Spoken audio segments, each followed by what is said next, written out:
My bad. All right, there we go. All right, take two. Take two. Oh, good.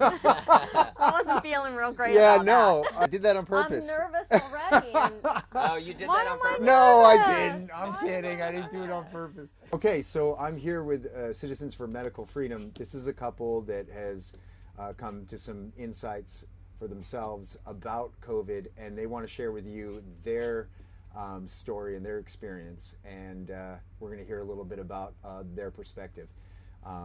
And so, yeah, we'll start with a background. Okay. Sorry. And your name and then a background. Yeah. Okay. I'm Cindy Cagle. Go ahead. Kind of came up with this group, Citizens for Medical Freedom, to support our community. It started as efforts on the sidewalk to support healthcare professionals at one of our local hospitals that were facing getting vaccinated or losing their job, something I never imagined I'd see in our country. As the mandates kind of expanded into the rest of the community, we morphed off into an organization to support anybody facing the discrimination and the mandates. So my husband and I became very active in aligning with doctors that could give us information and actual experience treating people with alternative or not mainstream medicine that was being eliminated from their ability to prescribe, to be their voice, because they were literally fearing losing their jobs, their careers, over something that they felt was beneficial, had information, long-term safety data that they were seeing results from, and really couldn't be out on the forefront to say this is what they were doing.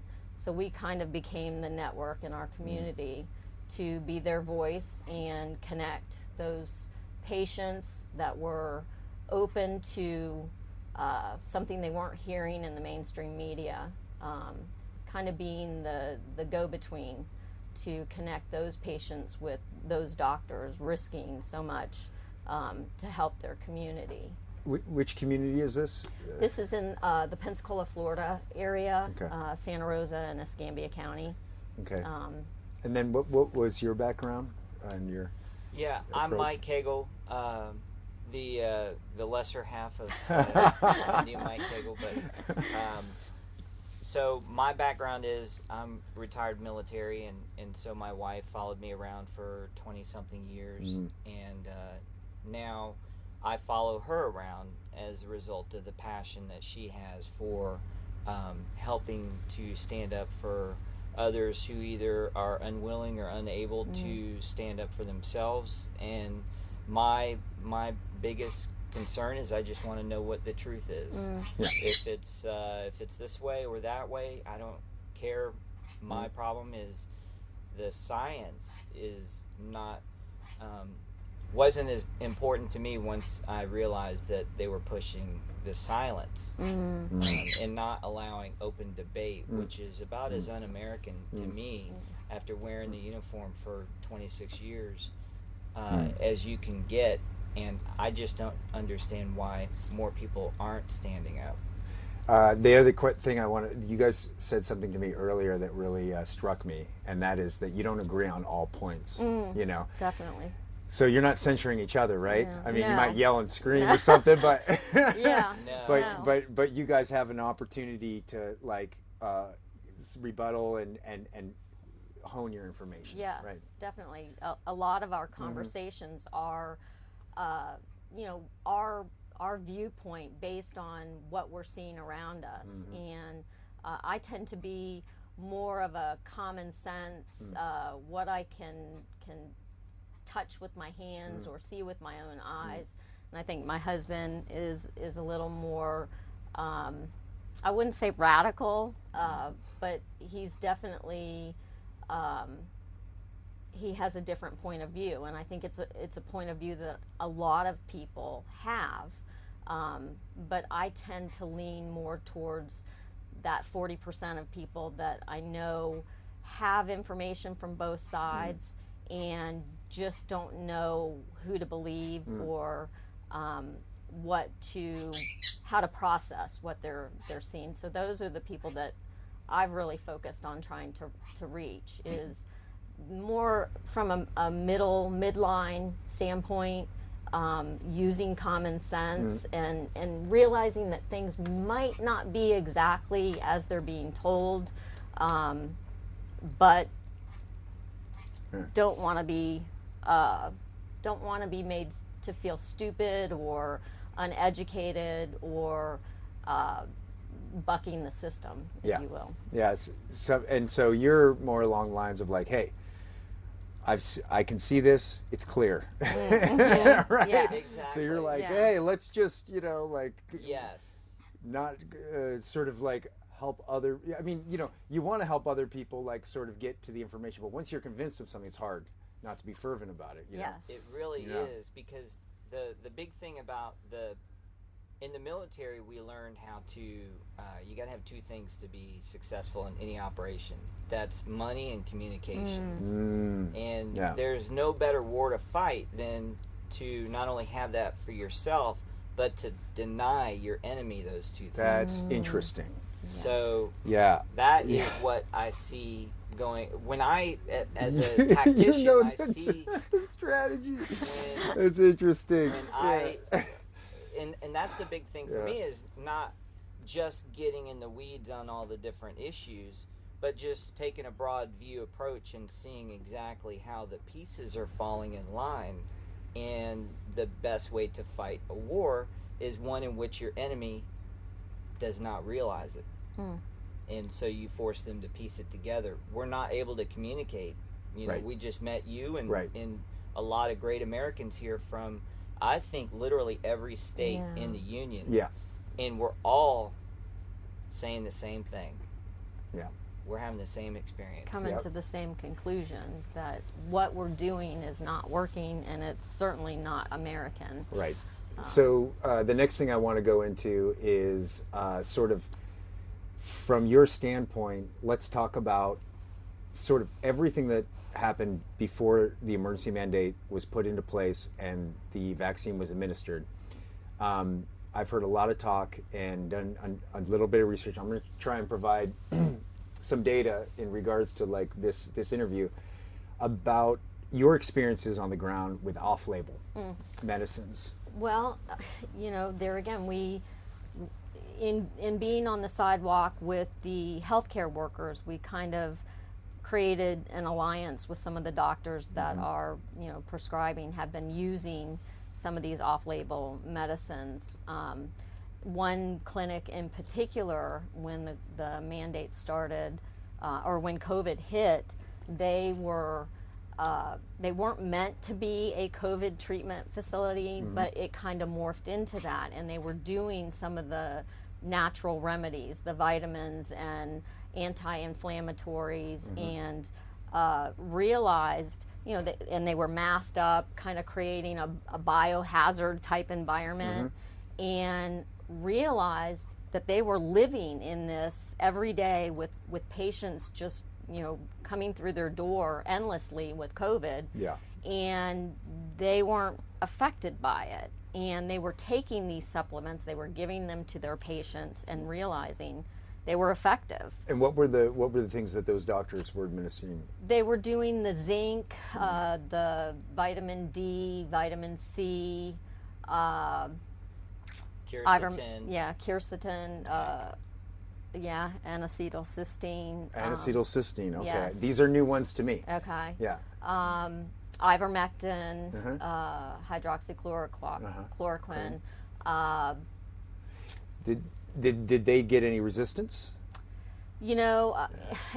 Initially, I think because it was kind of under the radar, no. As things started becoming yeah. Yeah, politicized. Yes. Yeah. Then they started running into the pharmacies that wouldn't fill the prescriptions. Okay. And started having to become creative in how they were going to get these medicines, but they were seeing that they were effective. Right. And Okay. they took the masks off. They stopped living in biohazard suits and treating patients with those protocols. Got you. And Yeah. became a kind of a hub for it, actually, in our community. So that's like a real life example of doctors practicing medicine, and then down the road when it became politicized and there was sort of a campaign to push everyone in one direction, these doctors were sort of suppressed from doing their jobs. Yes. Basically. You had pharmacies denying their prescriptions. You had threats of being audited. Several of our physicians are facing audits. Really? Yes, for the number of prescriptions, ivermectin prescriptions and whatnot. And could any of these drugs be construed, I know a little bit about all that you described, as, let's say, that are they harmless? So if they're harmless, then, in regards to like, can someone hurt themselves taking these drugs, you ask yourself, why would it be something that would be a problem, right? Yeah, to me, it kind of supports the effort to push everybody into a one-size-fits-all Gotcha. treatment. Right. Anything can be detrimental to somebody. Sure. Every medicine, even Sure. Tylenol for some people Right. can be deadly. So that's where the art of the doctor-patient relationship Sure. comes in. And when you're working Consent. with when you're working with a physician that knows your medical history, that's where those decisions come to play. Right. And they weren't being allowed to do that if they're pushing, the one size fits all. Sure. And in addition to that, I think it should be pointed out that like a lot of these other drugs and the relationship they had with their doctor, if in fact, there could be some harm done, there are recourse. There's a recourse. But with the vaccine, as I understand it, there is no recourse. No. So No. yet they're mandated. Yes. Okay, and so the next question I want to ask: do you have any experiences within your community in regards to vaccines and their efficacy? Clearly, like they were effective in mitigating COVID, but were there any side effects that you know about, or?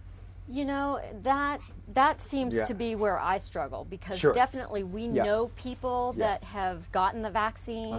In fact, we have doctors that have gotten the vaccine and have since ended up with COVID.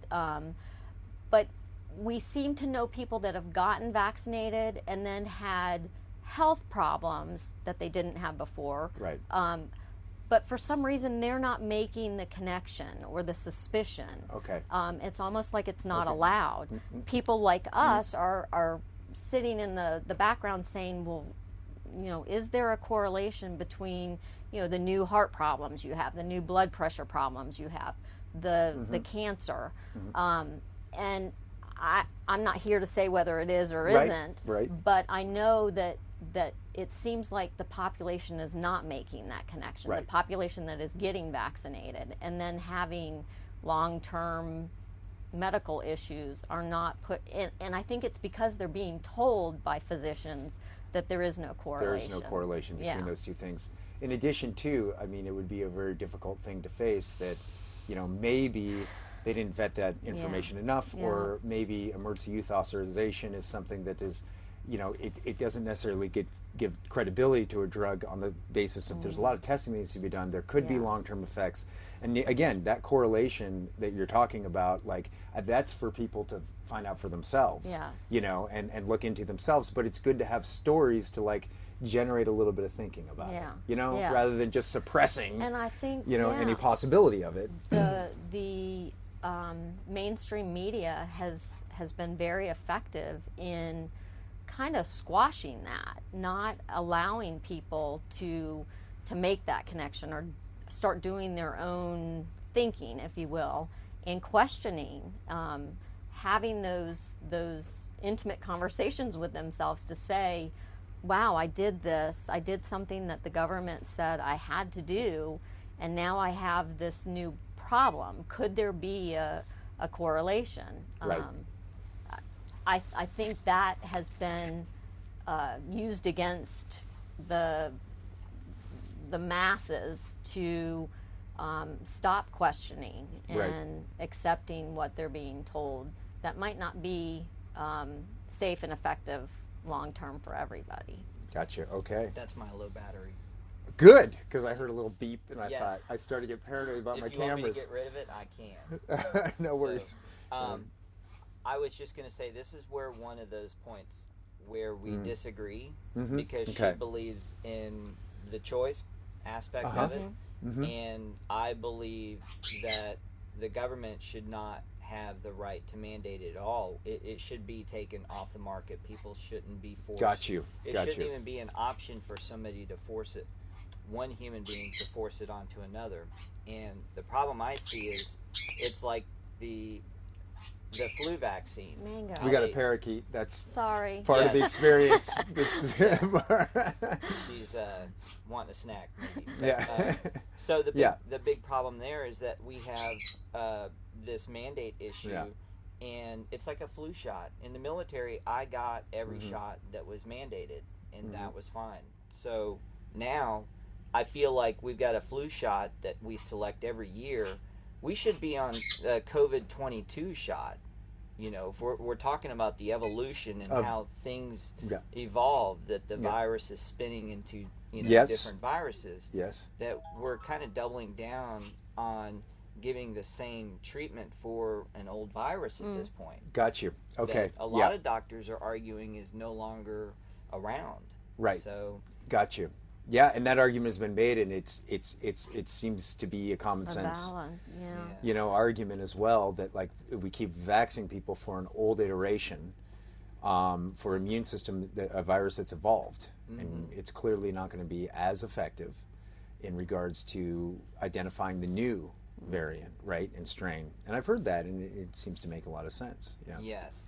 And I just want to make sure everyone knows I am against any type of mandate. I think where Right. we differ is that I feel if people want to do their research and feel that that's the vaccine is right for Right. them, Right. you know, that they have that Option. yeah. Yeah.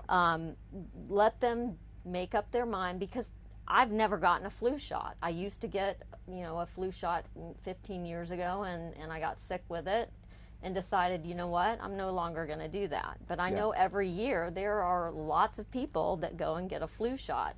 And there are people that probably the vaccine has helped, maybe our vulnerable population.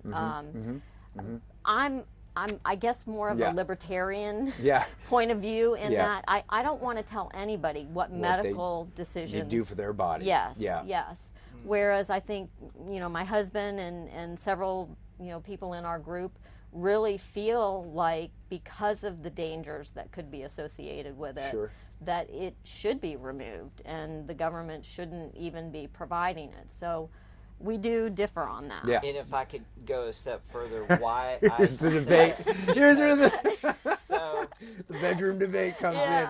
because when the parents of children are making that decision for a child, they're making a decision that whatever adverse reaction comes from that, they're okay with, essentially, because the liability laws are written as such that you can't go after the pharmaceutical company, the hospital system, or anybody else. That's right. From the people we've talked to who joined us on the sidewalk, and a lot of them have received the vaccine, and some of them have been injured, and they almost say it under their breath that, it did injure them, and they regret. There's a term called vaccine regret, where a lot of these vaccine people, hesitancy, now vaccine regret. Like, yes, exactly.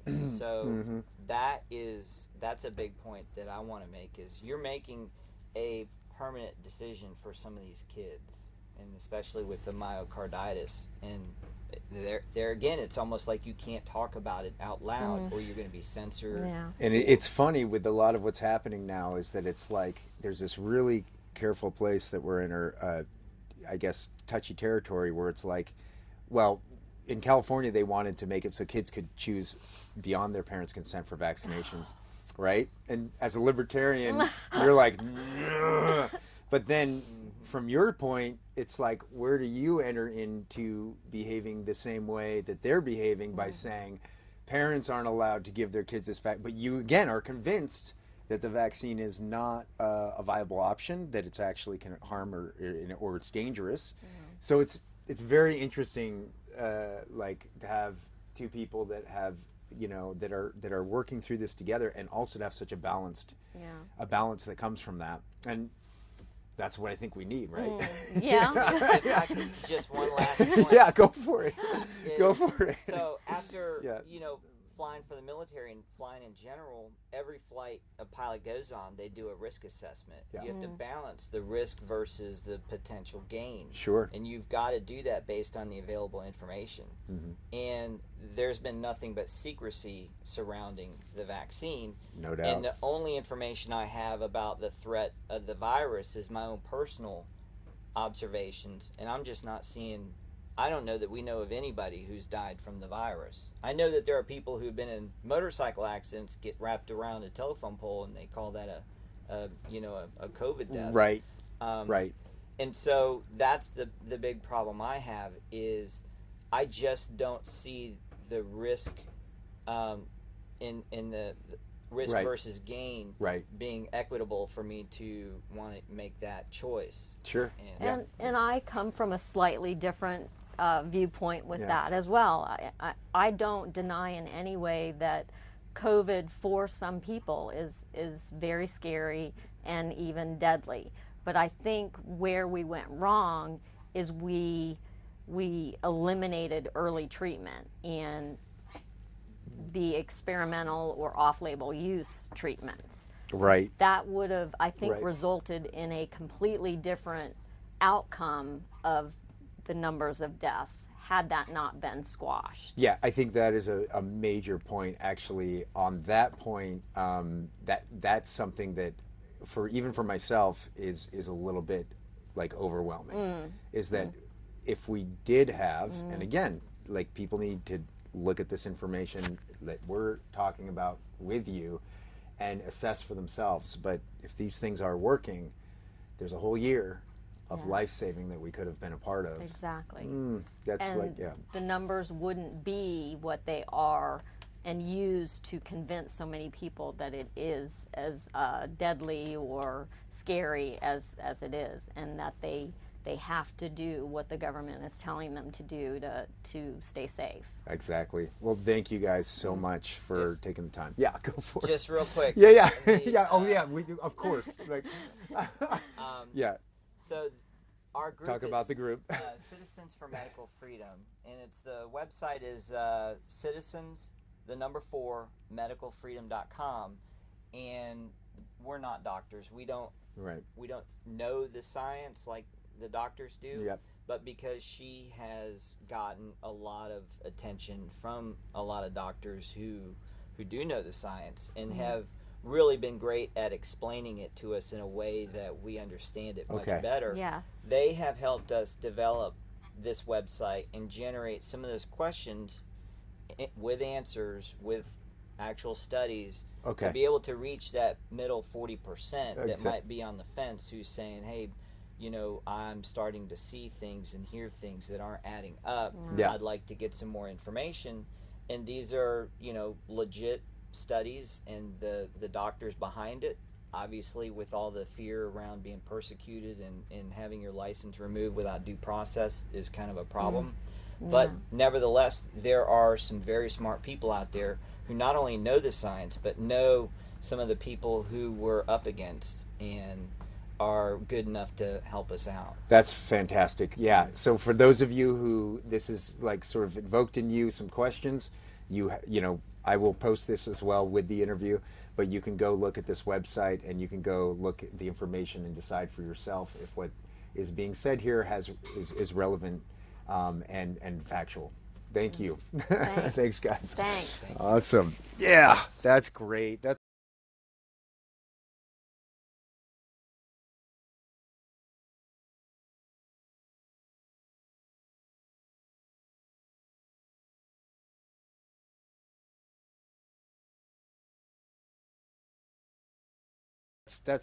one of the best. interviews Yeah, I've had. could Well, go to it, blows. I mean, we're. Yeah. Blows. I mean, we're. Yeah. Blows. I mean,